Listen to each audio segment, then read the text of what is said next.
And welcome back to the Educated Ignorance Podcast right here on the For Frequency's Sake Podcast Network. We want to wish everybody a happy Wednesday afternoon, early evening, all that good stuff. We are here on Twitter, Facebook, and YouTube. Like, follow, share, subscribe, all of that good stuff. We're going to get in and out of here today. We are going to talk about a couple of the games last night, not all of them, but man, oh man, was one of them good, and the other one was all time, another all timer out up in the Northeast.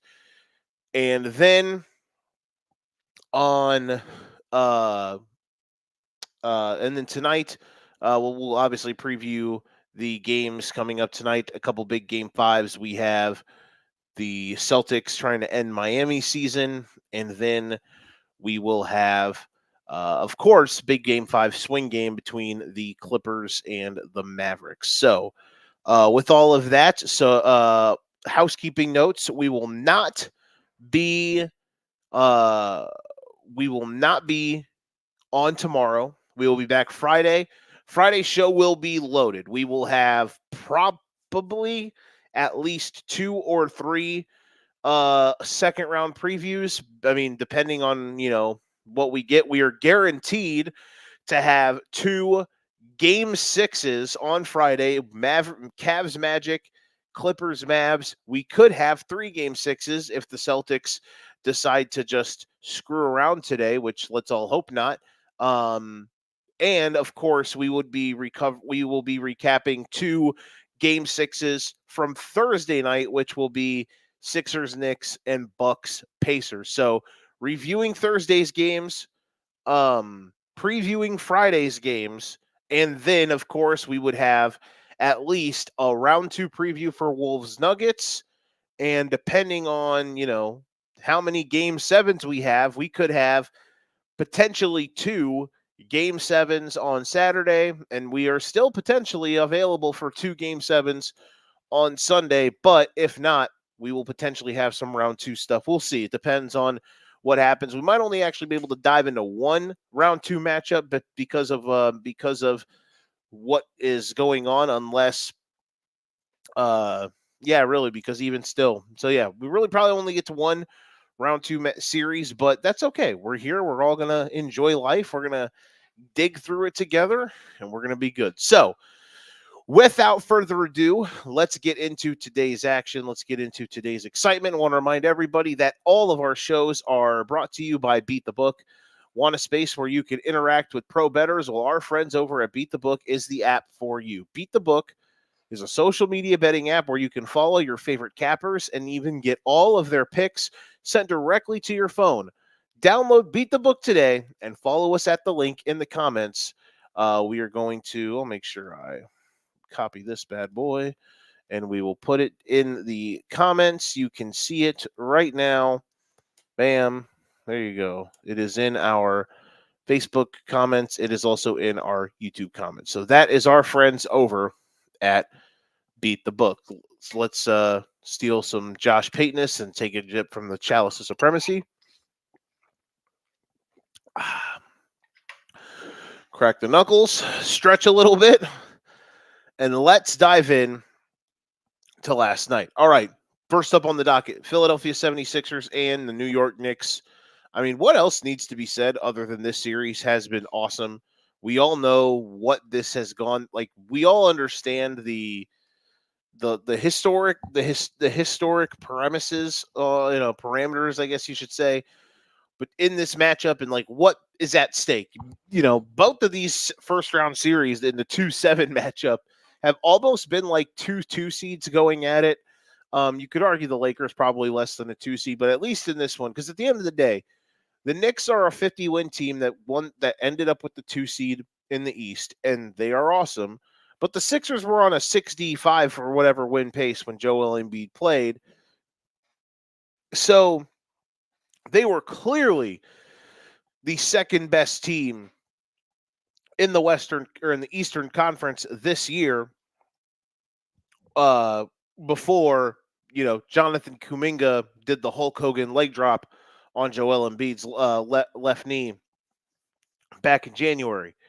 Last night was another all-timer. We have now had both we have now had both teams lose a game that they definitely feel that they probably should have won. So, in my opinion, and most other people's opinion, this is the casual and lame way to look at it. This is a series that is where it probably should be at 3-2 New York going back to Philadelphia. The Knicks were better game 1, the Sixers were better in game 2 and lost. The Sixers controlled game 3. The game 4 was even until New York out executed Philadelphia in the final 6 minutes and they won, rightfully so. And then in this game, it was even until New York out executed Philly in the final 6 minutes, and the Sixers found a way to win. And let's talk about the reason why. And he's right in front of us on this graphic. No producer Danny today, so shout out to him. Hope everything's okay. But 46 points, 5 rebounds, 9 assists for the new member. I don't know if we're going to put him in, or not, I don't know if he's a member of Club Superstar or if he's a member of everyone's top 15 lists, because listen, I know these days, 30 people are in the top 15 of players in the league, but Tyrese Maxey has ascended, and the playoffs are, you know, what is it that we like the most about the playoffs? Some people like dominance. Some people hope that you see good games. Some people love to see all-time players do dominant things. My favorite thing about the NBA playoffs is to see guys that have historic moments. Whether it was last year with Jimmy Butler in round 1, in game 3 and 4, or game 4 and 5, just going absolute bananas to eliminate Milwaukee. And then you have, like, a couple years ago, Jason Tatum and Steph Curry, or last year, Tatum and Curry both had 50-point game 7s. The year before that, you have Jason Tatum, his breakout moment in Milwaukee, game 6, backs against the wall, and he has the game of his life. I love to see those types of things. Giannis in the 2021 finals. This year, we have seen now 2 ascension moments from guys. You also get this, like, you get these younger guys that are not as established that have a moment. And these are 2 guys that are on the rise. Anthony Edwards on Sunday and Tyrese Maxey yesterday. And listen, I think I was probably the first one to probably say to myself, Maxey was a top 50 player, like 50. This was the year they had first traded for Harden in 2022. And Maxey was really good for them in the early stages of the season and in the middle part of the season when they were integrating Harden after the right around the deadline when they finally made the deal. Remember that whole catastrophe with the Ben Simmons trade. Maxey really kind of stamped himself as a guy that was legit. And I thought he had a struggle. He struggled a bit in his first postseason, trying to just fit in and whatnot, and we understand that. Last year, he took steps forward. The moments that I remember the most were round 1 last year against Brooklyn when Embiid missed a couple games and Harden was a bit off, and Maxey stepped up and he was huge. Last year against Boston, Maxey had a couple huge games where he was the best Sixer on the floor. And this season without Harden, you knew that the opportunity was going to be there for Maxey.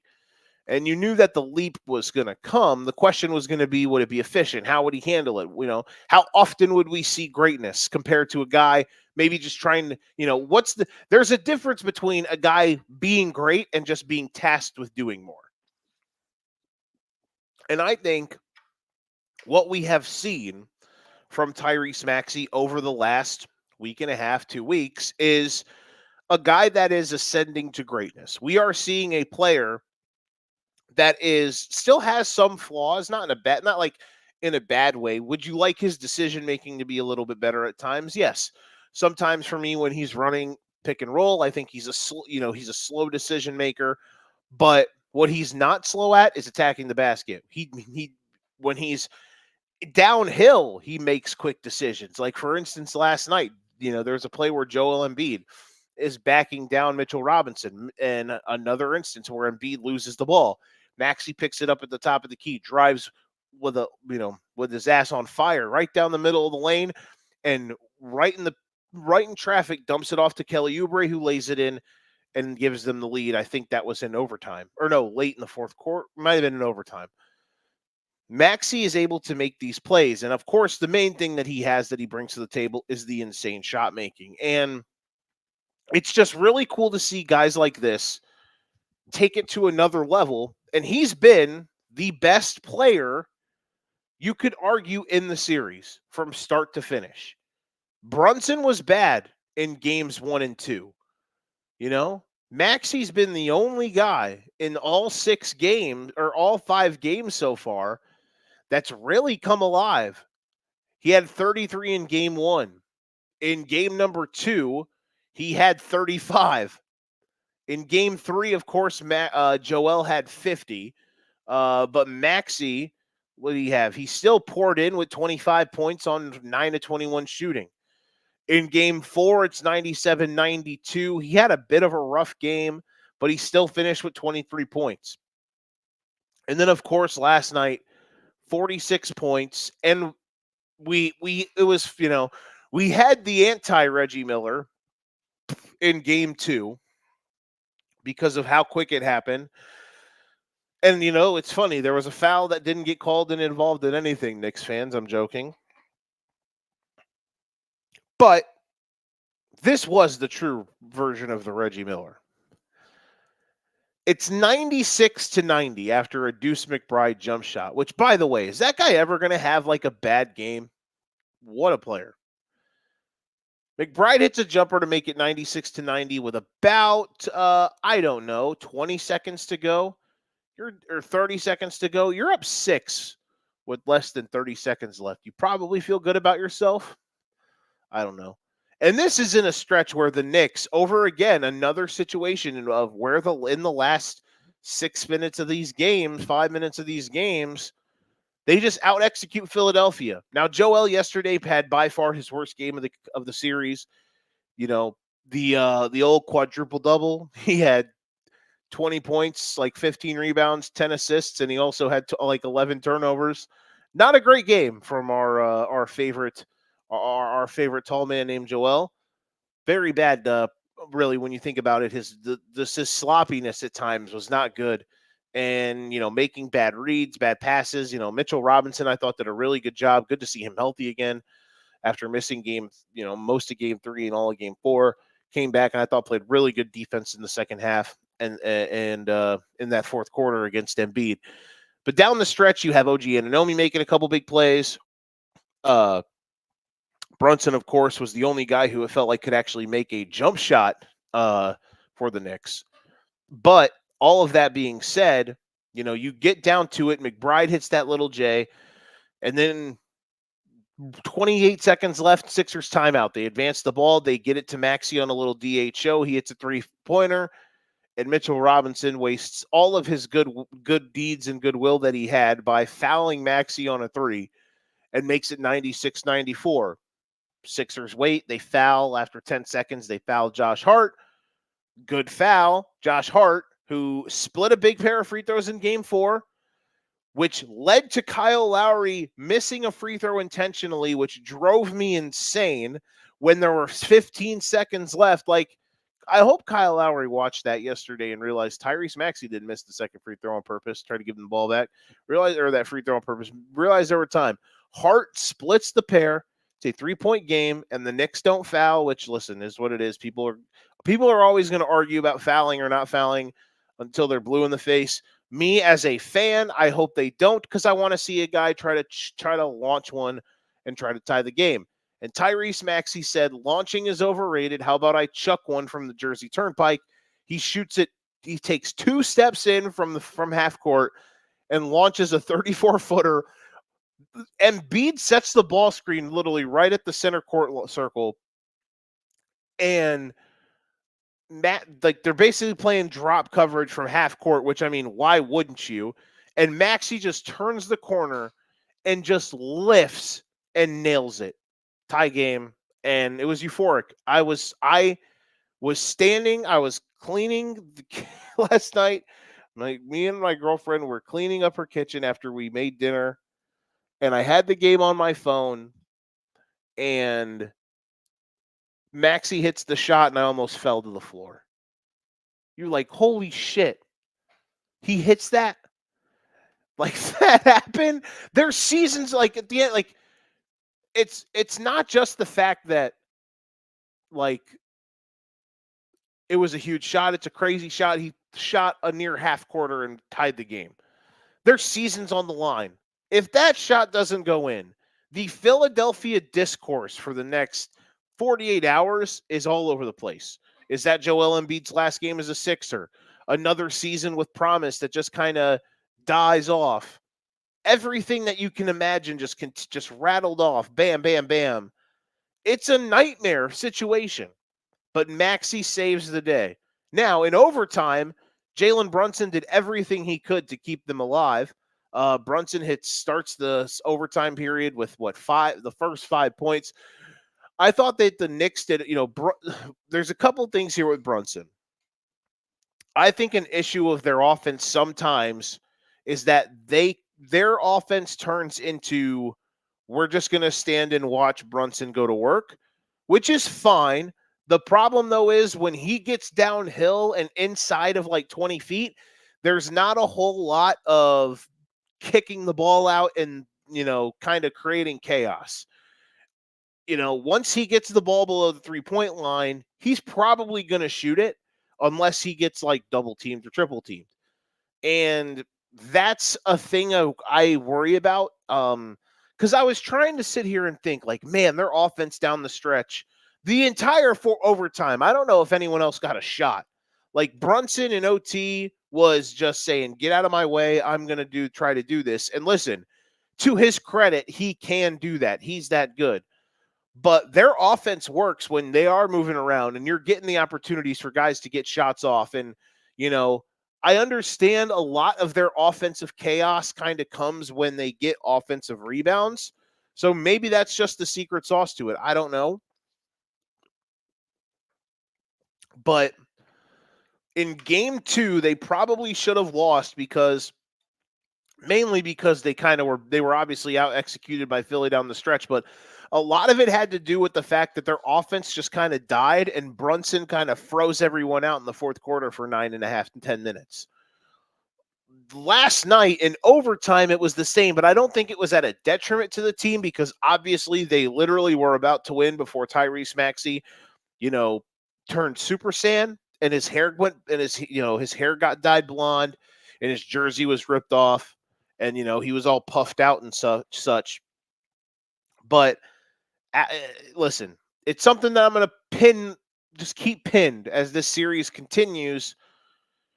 If things are rough, if tomorrow when it's game 6 and it's 91-91 with 4 minutes left and the Knicks offense has once again turned into, which again, I'm not saying is wrong because he's efficient and he scores a lot and he works.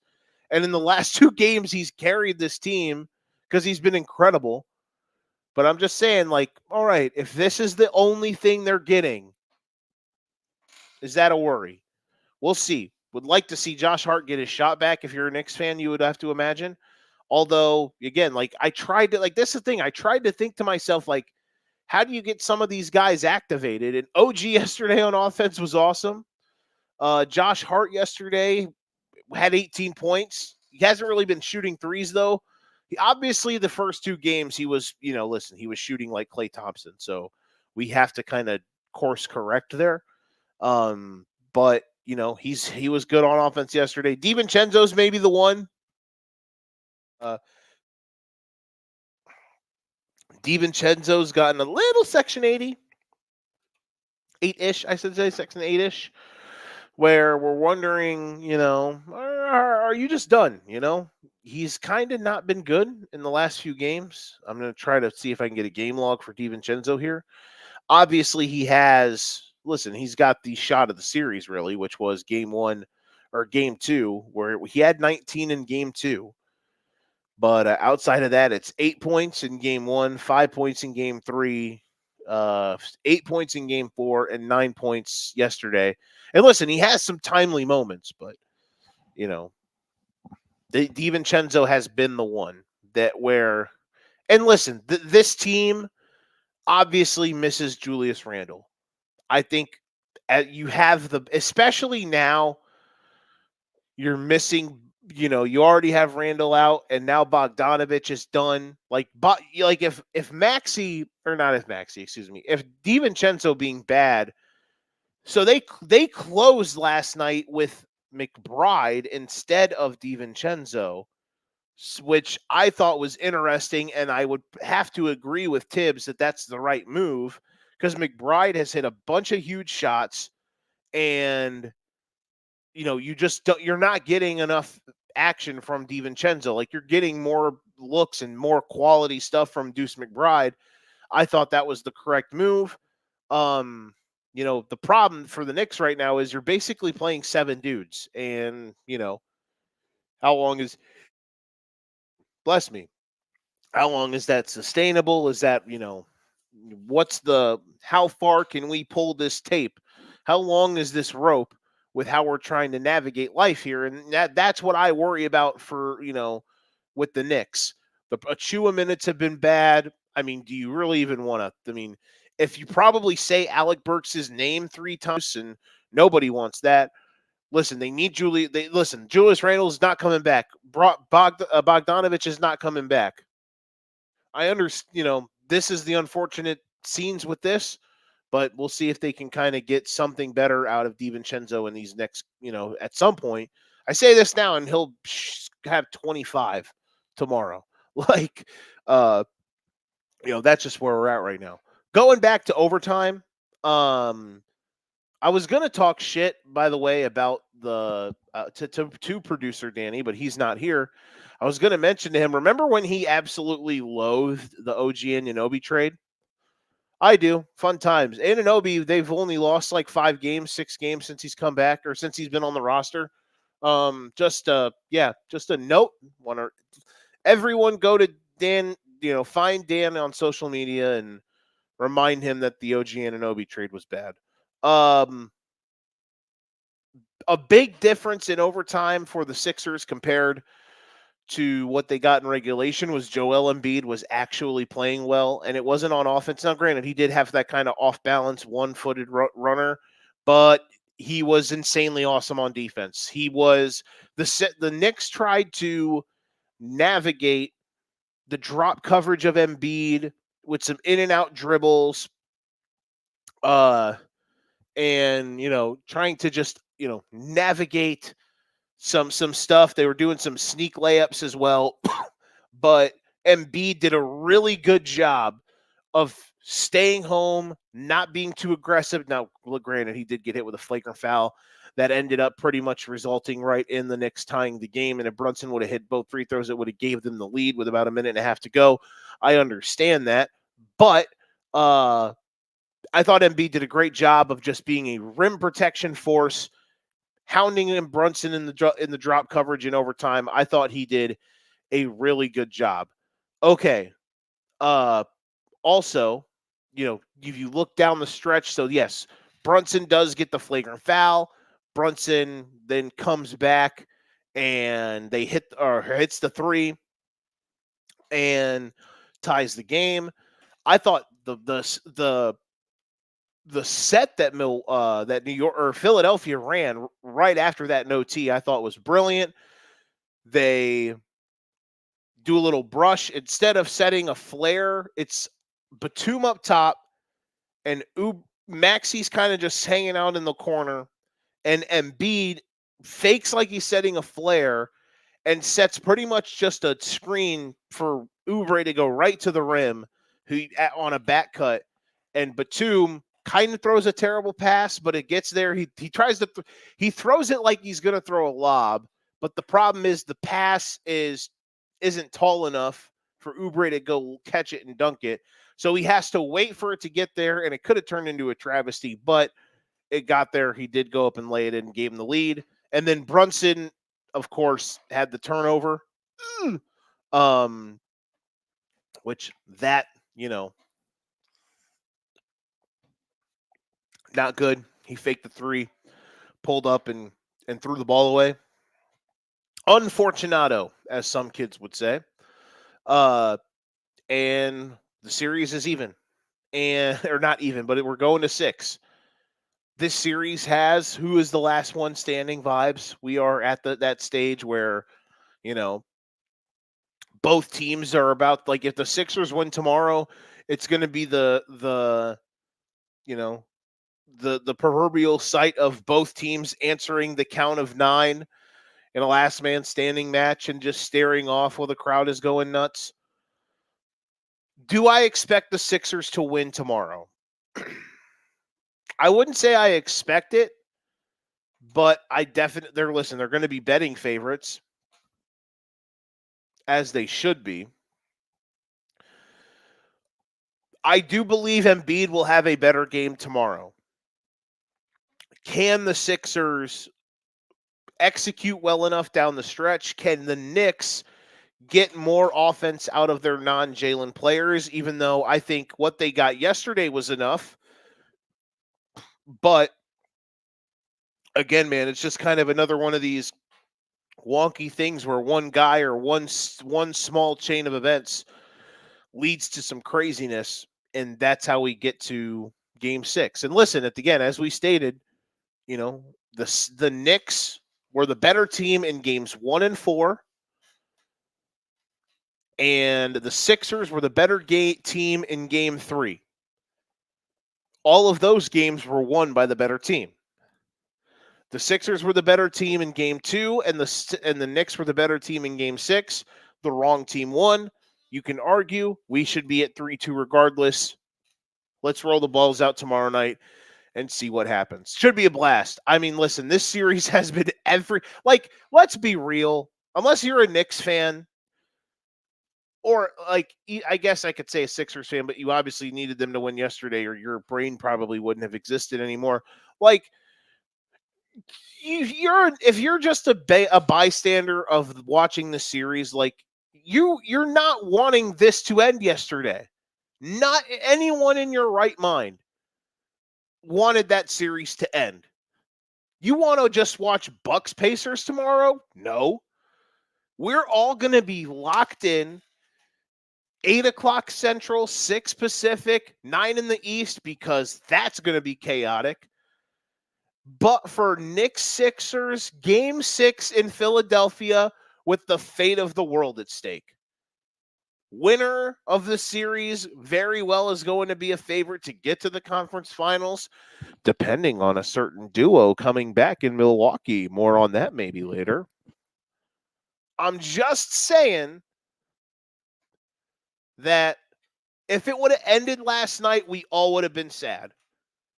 We now have a Game 6, and if the Sixers hold serve Saturday, we will at least have Game 7 Knicks Sixers in Madison Square Garden, added with Nuggets Wolves round Game 1, which is going to be the best series in my opinion in the playoffs. Though I guess it's going to be hard to top this one, which, I guess in fairness, the best series in the playoffs, passing the torch to the next best series in the playoffs. This series has been incredible. It has been everything so far we could have imagined and hoped for. Let's hope that tomorrow doesn't disappoint. But at this point, how does it? Honestly. It's been too good, man. It's been too good. All right. Cavaliers and the Magic. Cavs stave off Orlando, Evan Mobley. Funny that how I talk about, one of the biggest keys that the Magic kind of switched in Game 3 and 4 was kind of isolating Evan Mobley and driving on him. And then Mobley really kind of shut the door yesterday in the fourth quarter. Two things happened yesterday. As a Magic fan, a loss sucked, but I'm not worried because the Magic have a future top 10 to top 5 player in the league. Like, the dude is 20 years old and just had 39 points in a playoff game on the road. Yeah, the team that I cheer for employs one of those dudes, and it makes me happy. So yeah, last night, even though the loss sucked, I wasn't crying about it because I got to realize that the team I cheer for has a 21-year-old who is that good. But hey, that was great. Now, the game was right there. Listen, I think we're going 7. I think the Magic should win tomorrow or Friday. The Magic will win Friday. Couple things for Cleveland that were big. They got big games from Max Strus, who had been an abomination in the series, and Darius Garland, who had just kind of no-showed. They combined for 39, 11, and 10, 7 of 15 from 3, and they were a plus 11. That was huge for them. And, of course, Mobley had a real big game, and they had to get a big game from Mobley because Jared Allen, who was playing really well, I think he was averaging like 17 and 13 in the first 4 games. He did not play in game number 4, or in game number 5, so they needed to get a big game from Mobley. They needed to get production elsewhere in their rotation. They needed Strus to come alive, and he finally did. And the Magic, I mean, I wouldn't say they let one get away because they were kind of trailing most of the night. But listen, Franz went at Mobley when he probably should have dished it to Paolo, and Mobley made the play. I understand that I'm talking about at 1/10 of the 1/100th of this game as I just did a half-hour synopsis on Philly versus New York. I did watch this game as well, but not nearly with as much intent as I did with the Knicks and the Sixers. I'm going to brush on this game really quickly before we hit our first break, or we hit our break and we come back to preview the games tonight. I'm a little disgusted with Indiana because they decided to not go for the kill. Now, listen, in all aspects, I picked the Pacers in 6. I expected this to happen, but I expected this to, I didn't expect them to lose to the Giannis and Giannis-less, Dame-less Bucks. And listen, credit to Chris Middleton. I feel like I wasn't able to give him his flowers enough yesterday or the other day or whenever we were talking about him. I thought Middleton yesterday was great. I think he's been awesome in this entire series. They obviously need him to be great. And now we are at the crossroads of, does Giannis, does Dame, do they both come back for game 6? We're on the doorstep. And man, oh man, if they do, wouldn't that be fascinating? If both of them are back, wouldn't that be something else? I'd be ecstatic. I would have a blast. That would be fun. Just for the fact that the tension in that building on Sunday, Jesus, I'm a moron. Tomorrow in Indiana.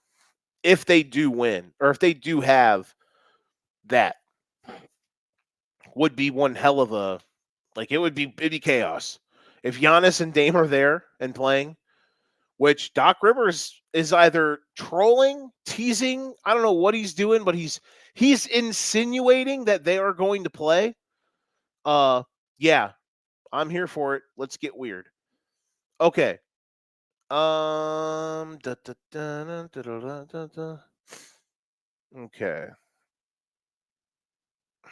Let's see here. Not gonna be able to do that. Yeah, probably not. Okay. So those are our thoughts on last night. We're gonna take a quick break. Want to thank everybody hanging out with us, by the way. We really, really appreciate it. Shout out to our Twitter audience. I'm glad we've rotated to Twitter, because we get good audiences there and we appreciate it. Okay, we're going to step aside. We are going to take a break. We'll come back. We will preview a couple big games tonight. Here, game 5s. Boston, Miami. Boston trying to end the heat. And then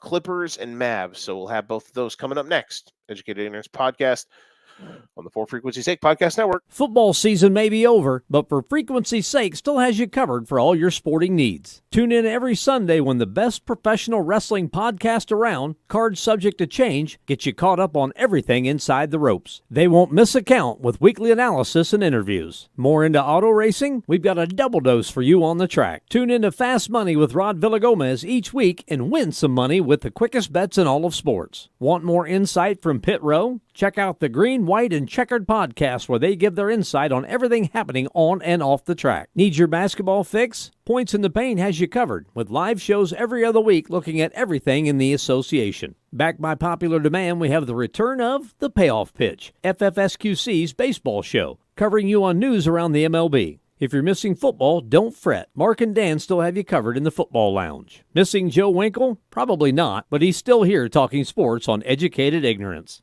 Football season might be over, but we've still got you covered. For frequency's sake, you know what we mean. For Frequency's Sake is brought to you by Durham Remodeling, serving the Quad City area's remodeling and repair needs since 1973. Clint's Draft House, grab a bite and a pint. 7th Street Moline. Lopez, New York-style pizza served up by the slice or pie, Davenport. Lifted Energy, energy drinks, coffee, donuts, and more, #GetLifted. Atomic Sports Cards and Collectibles, sports cards and memorabilia, vintage clothing, hats, pennants, and more. Ryan Allison Tattoo, step into the vibrant world of tattoos with Ryan Allison. And A Cut Above, offering quality custom woodwork designed specifically around our customers. All right, we are back. I was in the process of doing some Twitter stuff. Let me do something here. Going to tonight's games live.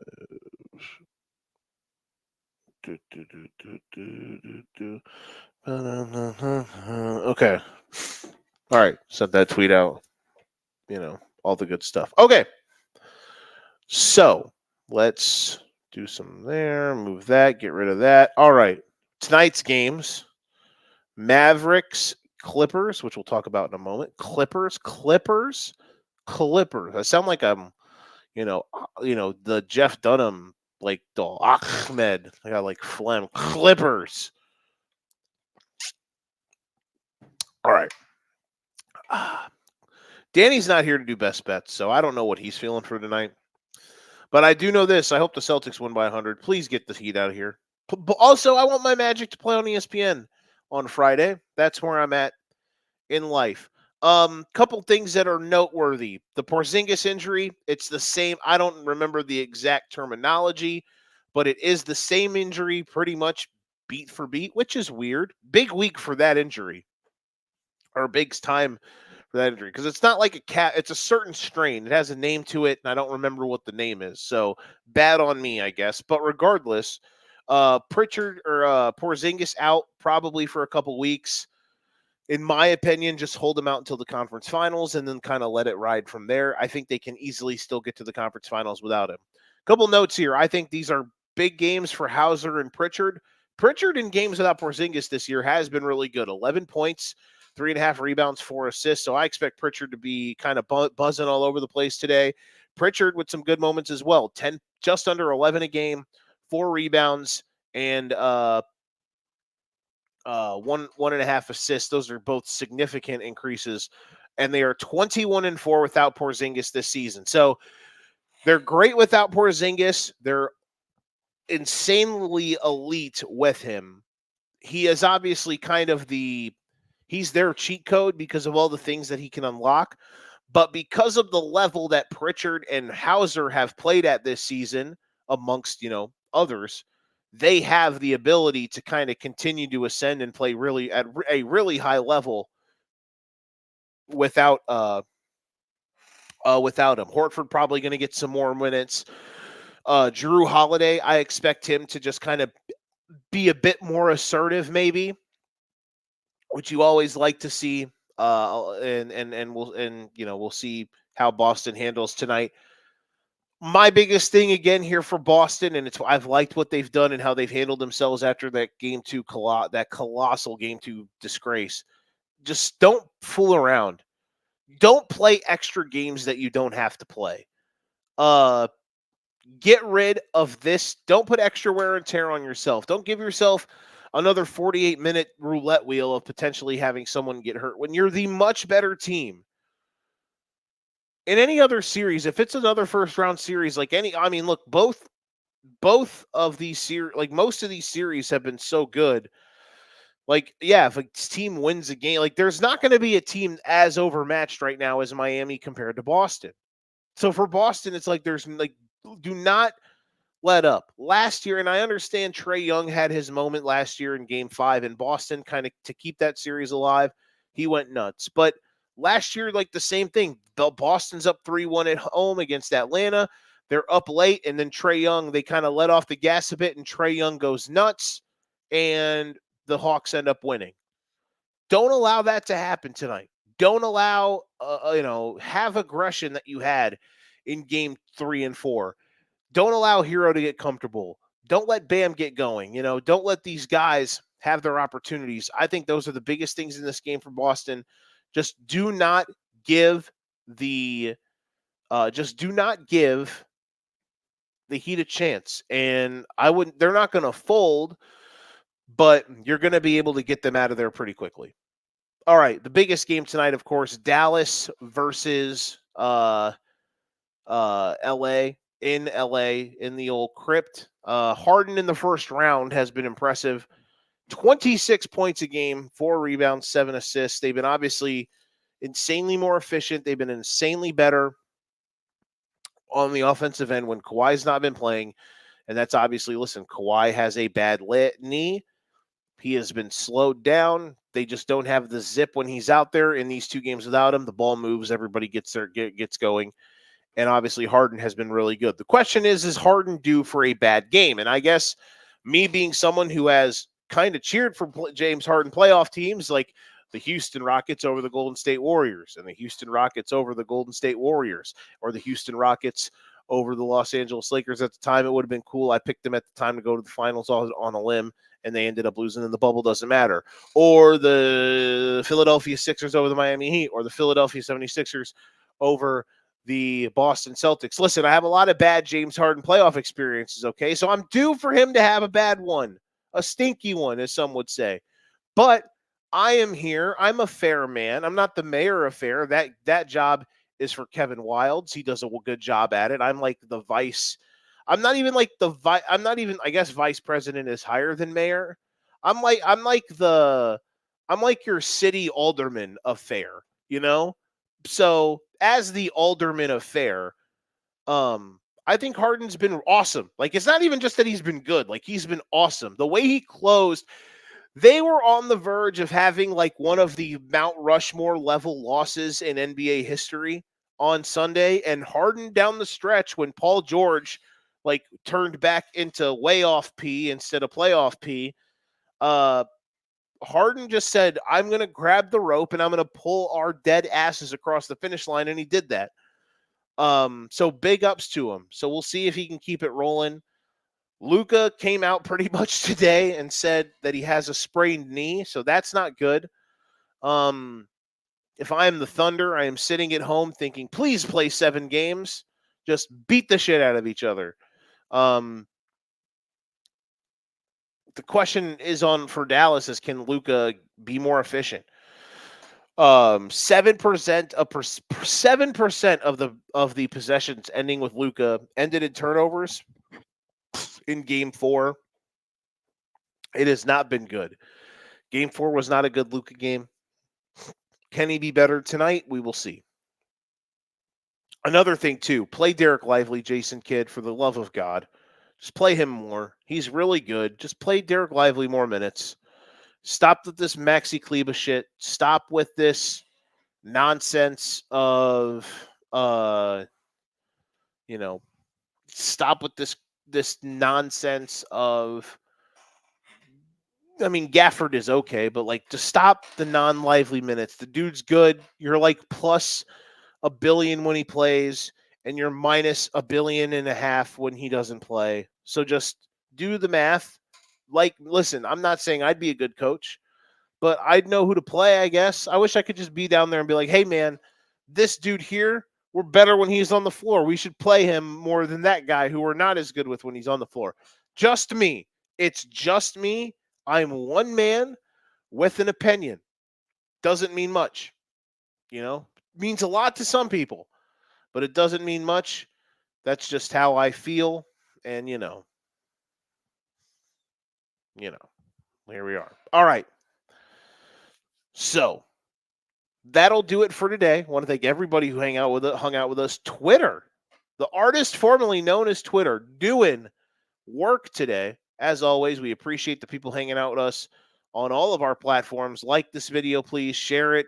Whatever platform you're on, like it. That just goes a long way. If you're going to be there and hang out the whole time, just like it. Even if you don't like it, even if you think I'm an idiot, even if you don't like the color of my little bottle here, the chalices of supremacy. If you think Alderman Affair is the dumbest thing you've ever heard, tell me I'm an asshole. I don't know. But here's who you should not say anything bad about, and that is our friends who power our shows, and that is Outlier. Do you want a better insight for all your bets? Outlier.bet is the app for you. Outlier.bet gives you all the insight on props, spreads, totals, even parlays for over 7 major sports. Outlier works with multiple sport books to show you the best odds available to help you make the most money possible. Try Outlier for free today with our link in the comments. So I will send you out of here with a link to go try an awesome website for free. To get an edge, go do this. Bet, a reasonable amount of money. Not like a lot, but, just a couple dollars maybe here or there. Go bet tonight on something logical like the Toronto Maple Leafs beating the Bruins in 7.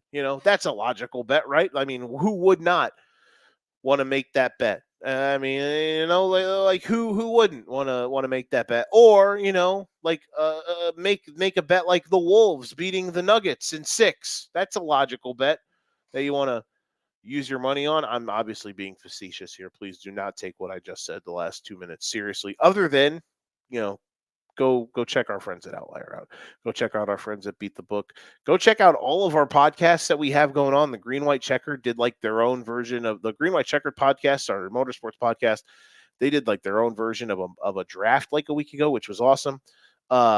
We obviously have a lot of stuff coming. Football season is over the summer. Over the summer, we'll be back doing stuff like that. We got loads of ideas and content that we're going to push out for that. So be on the lookout for that as we get closer. That'll be after the NBA playoffs. But every single day, again, we're not here tomorrow. We'll be back on Friday. Check us out on Twitter. If for those who have been watching, scroll through our feed, you will find our lock of the day. Danny posted that out. He posted out a little money line parlay today for baseball. So check that out. Check out our YouTube page. Subscribe to that if you would as well. We really appreciate it. We got our guys over at the Football Lounge that are still doing some football stuff. Every week those guys are bringing the heat. So we really appreciate that. And then, of course, just other random stuff on our channel, like our boss, Doug Green, just reviewing cooking shows. Like, why not? Honestly, I mean, listen, the man has time on his hands, and we really appreciate him. So thanks to everyone who hung out with us today. Thanks to everybody watching. We appreciate you. We will see you guys not tomorrow. We'll be back again on Friday. Same time, same place, right here. Educated Ignorance Podcast. Remember, if you ain't got your game, you best pass the sticks. We will see you all on Friday. Enjoy the basketball games tonight and tomorrow. We are out, everybody. Have a good night. Peace.